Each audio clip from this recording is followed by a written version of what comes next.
Les magasins de cannabis continuent de pousser un peu partout en Ontario.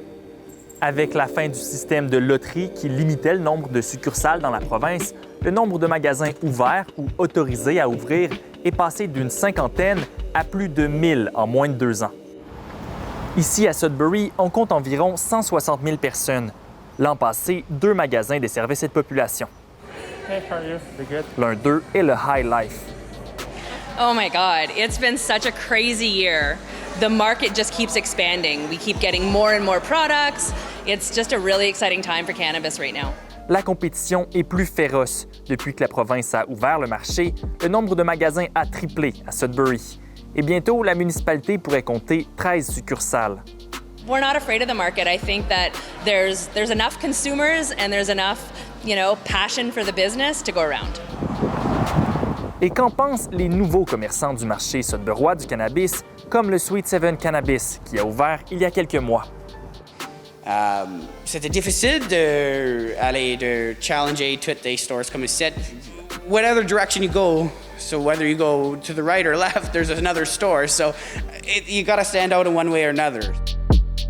Et pour se différencier, justement, le magasin mise sur des pastilles de goût. Ces thèmes rassemblent les différents produits en fonction de l'expérience désirée. Les bons magasins vont survivre. Et les autres magasins, peut-être, dormir.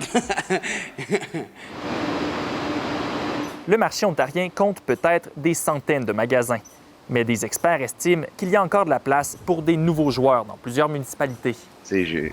J'avoue qu'il y en a des rues avec beaucoup de densité de magasins pour le cannabis, mais c'est toujours en état de flux. On va voir beaucoup de changements dans l'industrie dans les années qui suivent.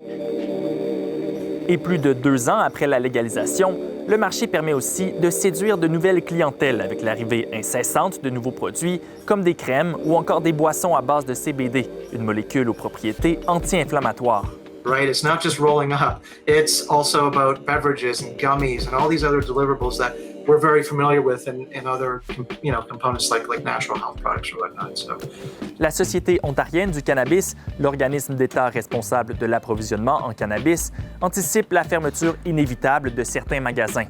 Mais elle maintient le cap et veut miser sur une culture d'innovation et de nouveaux produits pour tenter de faire du cannabis un marché prospère.